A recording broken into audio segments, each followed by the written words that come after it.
प्यारे बच्चों नमस्कार। कैसे हैं आप? आशा करता हूं कि आप कुशल पूर्वक होंगे और ईश्वर से मैं प्रार्थना करता हूं कि आप और आपका परिवार हमेशा स्वस्थ रहे। डियर स्टूडेंट्स, आज आपका जो लेसन हम शुरू करने जा रहे हैं उस लेसन का नाम है recent development in Indian politics, मतलब भारतीय राजनीति में नए बदलाव। Recent developments in Indian politics, ये आपका सेकंड बुक का लास्ट लेसन है।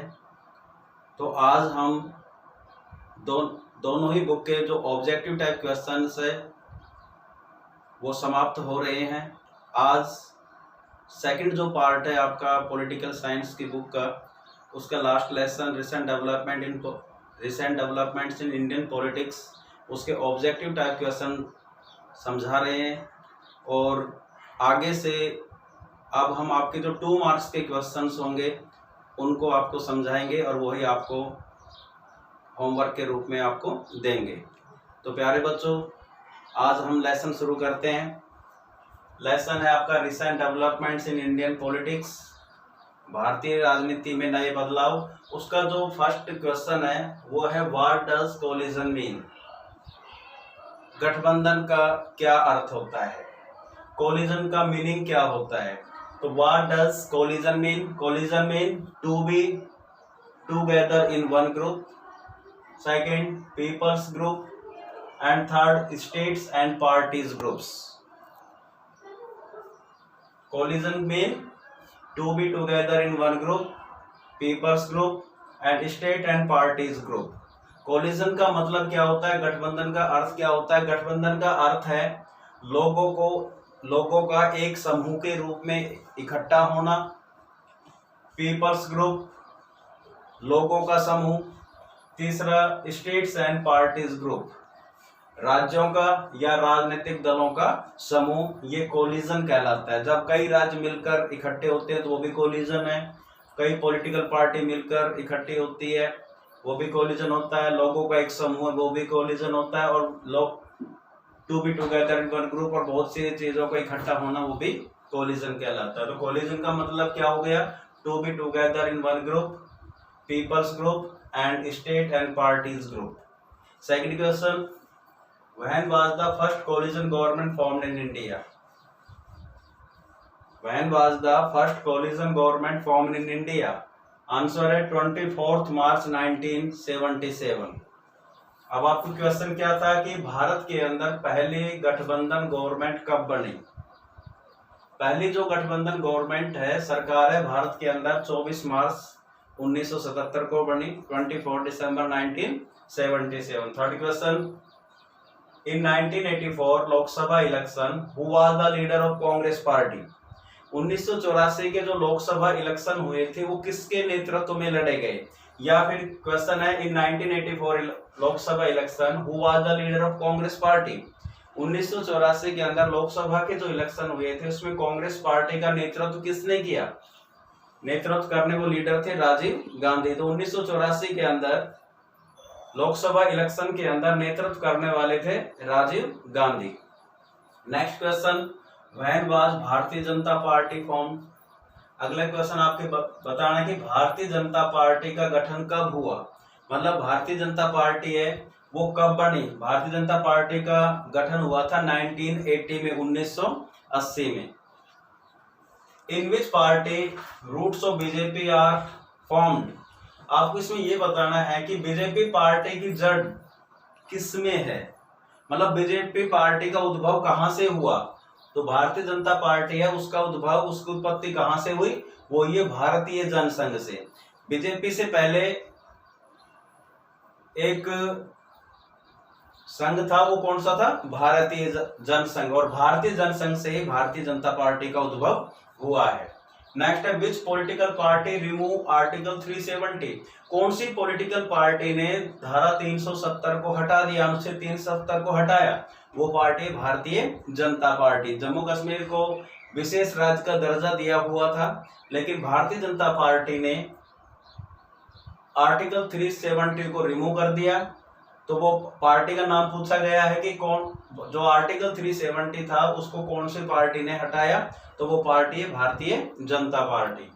Next question, when was NDA form? तो एनडीए की फुल फॉर्म है नेशनल डेमोक्रेटिक अलायंस, राष्ट्रीय जनतांत्रिक गठबंधन होता है। तो ये when was the NDA form? NDA क्या है? कोलिजन होता है, बहुत सी पॉलिटिकल पार्टियों का गठबंधन है NDA, national democratic alliance. Form ये कब बना था? ये 1998 के अंदर 1998 में एनडीए का गठन हुआ था। नेक्स्ट है when was UPA form?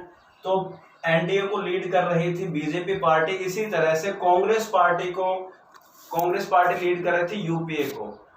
UPA का मतलब यूनाइटेड प्रोग्रेसिव अलायंस, संयुक्त प्रगतिशील गठबंधन है। ये बना था 2004 के अंदर। ये भी बहुत सी पार्टियों का गठबंधन है, लेकिन बहुत सी पार्टियां क्यों इकट्ठी हुई? केवल चुनावों को लड़ने के लिए और उसमें जीत हासिल करने के लिए। तो जो एनडीए बना था वो 1998 में और यूपीए बना था 2004 में। नेक्स्ट क्वेश्चन है which was the election of 2014?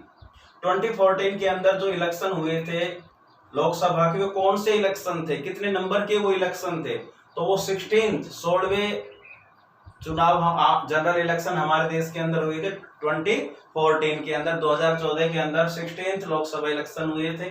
Next है when were Mandal commission recommendation imposed? इसमें ये बताना है कि जो मंडल कमीशन की जो सिफारिशें थी वो कब लागू की गई? वो लागू की थी 1990 के अंदर। मंडल कमीशन ये 27% सीट रिजर्व की गई थी बैकवर्ड के लिए, सेंट्रल गवर्नमेंट की जितनी भी सर्विसेज है, तो जो बैकवर्ड क्लासेस थी उनको 27% रिजर्वेशन दिया गया था और उसकी सिफारिशों को 1990 में लागू किया गया था। ये सोशल एससी बीसी के जो लोग थे, social and educational backward classes थे, उनका अपलिफ्टमेंट करने के लिए एक मंडल कमीशन बनाया गया था और उसने सिफारिशें की थी कि उनको यदि 27% रिजर्वेशन दिया जाए तो उनकी स्थिति सुधर सकती है। तो वीपी मंडल ने, विश्वनाथ प्रताप सिंह की जो सरकार बनी, तो मंडल कमीशन की जो सिफारिशें थी उनको लागू किया गया था 1990 में। ये जनता सरकार बनी, जनता दल की सरकार बनी थी। Next when was national backward classes commission form? तो राष्ट्रीय पिछड़ा वर्ग आयोग की स्थापना कब की गई? ये की गई थी 1993 में। नेक्स्ट क्वेश्चन है at present how many seats are reserve in Lok Sabha for schedule caste? इस समय लोकसभा के अंदर शेड्यूल कास्ट के लिए कितनी सीटें आरक्षित है? तो इस समय how many seats are reserve in Lok Sabha for एससीज? तो एससीज के लिए लोकसभा के अंदर 84 सीटें रिजर्व है, 84 सीटें रिजर्व की गई है। ये एससी रिजर्व सीट्स क्या? इसमें केवल ऐसे कैंडिडेट ही इन कॉन्स्टिट्यूएंसी के अंदर इलेक्शन कंटेस्ट कर सकता है, दूसरा वर्ग का नहीं कर सकता। तो रिजर्व कर दी गई। टोटल जो सीटें उसमें से 84 सीटें हैं वो एससी के लिए रिजर्व है लोकसभा में। नेक्स्ट है व्हाट डज कॉमनलिज्म मीन?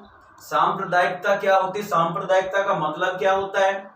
तो डिस्क्रिमिनेशन ऑन रिलीजन, यदि हम धर्म के आधार पर किसी व्यक्ति के साथ भेदभाव करते हैं, डिस्क्रिमिनेशन ऑन रिलीजन, धर्म के आधार पर जो भेदभाव होता है वो कॉमनलिज्म कहलाता है।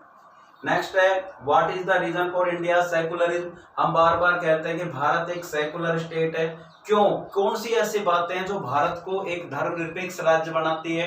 तो धर्मनिरपेक्ष भारत को क्यों कहा जाता है? उसका रीजन है citizen to get religious freedom, क्योंकि भारत के अंदर सभी नागरिकों को धार्मिक आजादी है। ऐसा सभी देशों में नहीं होता है।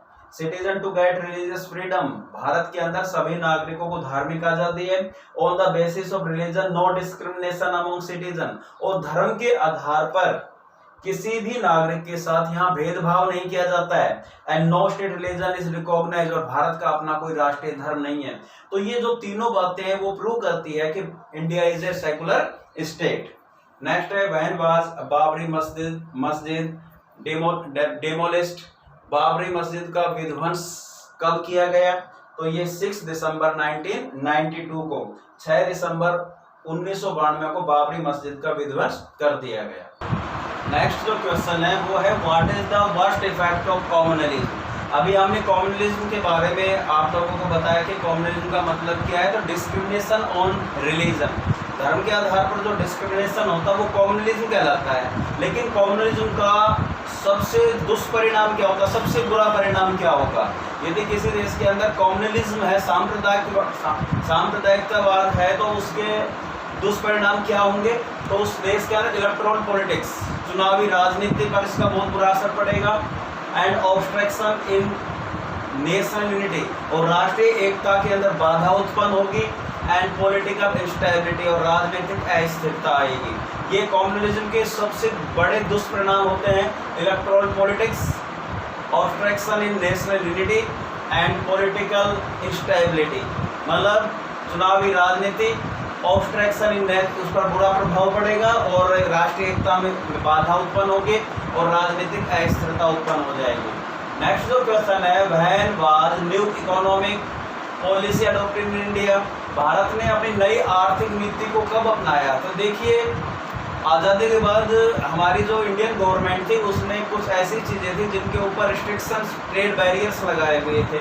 लेकिन वो क्यों लगाए गए थे? To protect the domestic producers, अपने जो डोमेस्टिक प्रोड्यूसर है उनको प्रोटेक्ट करने के लिए। लेकिन बाद में इंडियन गवर्नमेंट ने रियलाइज़ किया कि हम एक नई पॉलिसी अपनाएंगे जिसको उन्होंने लिबरलाइजेशन, प्राइवेटाइजेशन, ग्लोबलाइजेशन कहा। तो ये ग्लोबलाइजेशन, प्राइवेटाइजेशन और लिबरलाइजेशन की जो पॉलिसी है उसी को हम न्यू इकोनॉमिक पॉलिसी कहते हैं। भारत सरकार ने उदारीकरण, वैश्वीकरण और निजीकरण को अपनाया। इसी को नई आर्थिक नीति का नाम दिया गया, जो कि भारत ने 1991 के अंदर अपनाई। अब फिल इन द ब्लैंक्स है, उसमें आप देखेंगे इन डैश राष्ट्रीय मोर्चा गवर्नमेंट इम्पोज मंडल कमीशन रिकमेंडेशन, कि कब राष्ट्रीय मोर्चा गवर्नमेंट ने मंडल कमीशन की जो सिफारिशें थी उनको लागू कर दिया। कब लागू कर दिया? 1990 के अंदर। ध्यान दीजिए, in 1990 Rashtriya Morcha government imposed Mandal commission recommendation. Next, after 1977 many new were formed, 1977 के बाद क्या चीजें नई बनी? तो देखिए, after 1977 many new regional parties, कौन सी पार्टी? बहुत सी क्षेत्रीय पार्टियां बनने लगी। 1977 के बाद रीजनल पार्टी का उद्भव ज्यादा हुआ, अस्तित्व में आई। अगला next dash is different from schedule caste and schedule tribe, मतलब वो बताइए ऐसी कौन सी वर्ग है जो शेड्यूल कास्ट और शेड्यूल ट्राइब से एकदम अलग है। एससी और एसटी की जो कोटि है, जो श्रेणी है, उससे अलग है, और वो है other backward classes. Other backward classes is different from schedule caste and schedule tribe. जो ओबीसी है वो एससी और एसटी से एकदम अलग है। Next question is, dash was the founder of Bahujan Samaj party, जो बीएसपी है उसके संस्थापक कौन है? बीएसपी के संस्थापक है काशीराम। बीएसपी के संस्थापक कौन है? काशीराम। मैच द फॉलोइंग के अंदर देखिए, यो unanimous politics, caste based party, personal law and sexual justice and increasing power of regional party. इन सब का मैच यहाँ से करना है। Shahbano case, other backward classes emerge, coalition government और एग्रीमेंट और इकोनॉमिक पॉलिटिक्स या पॉलिसीज। तो देखिए, अनएमियस जो पॉलिटिक्स है वो किससे रिलेटेड है? एग्रीमेंट और इकोनॉमिक पॉलिसीज। जो एनएमएस पॉलिटिकल में सर्व अनुमति की जो राजनीति है, एक मत की जो राजनीति है, वो किससे? एग्रीमेंट और इकोनॉमिक पॉलिसीज, मतलब आर्थिक जो नीति है उन पर सबकी सहमति। कास्ट बेस्ड पार्टी, कास्ट के आधार पर कौन सी पार्टी का जन्म हुआ? कास्ट बेस्ड पार्टी किसको कहा जाता है? तो इसमें देखिए, तो कास्ट बेस्ड पॉलिटिक्स कह सकते हैं, जाति आधारित राजनीति। कास्ट बेस्ड पॉलिटिक्स कौन सी है? जो कास्ट बेस्ड पॉलिटिक्स है, अदर बैकवर्ड क्लासेस है, जिसके कारण से क्या हुआ? अदर बैकवर्ड क्लासेस का जन्म हुआ। And personal law and sexual justice, इसमें पर्सनल लॉ और लैंगिक जो न्याय है वो किससे जुड़ा हुआ है? वो है Shahbano case. Personal law and sexual justice वो है साहबानो केस से जुड़ा हुआ है। एंड इंक्रीजिंग पावर और रीजनल पार्टी, क्षेत्रीय पार्टियों की बढ़ती ताकत, ये किससे रिलेटेड है? ये कोलिजन गवर्नमेंट। जब कोलिजन गवर्नमेंट का दौर शुरू हुआ तो उससे रीजनल पार्टी की जो पावर है वो बहुत ज़्यादा इंक्रीज हुई। तो ये आपकी पॉलिटिकल साइंस के वेरी शॉर्ट आंसर टाइप यानी ऑब्जेक्टिव टाइप क्वेश्चन का लास्ट लेसन था। यहाँ पर आपके ऑब्जेक्टिव टाइप क्वेश्चन यहाँ समाप्त होते हैं। नेक्स्ट जो हम आपको बताएंगे वो 2 मार्क्स के क्वेश्चन आपके शुरू होंगे। इन क्वेश्चनों को आपने अच्छी तरह से अपने फेयर नोटबुक में करना है और मेरे व्हाट्सएप नंबर पर आप सभी मेरे को सेंड करेंगे। Thank you.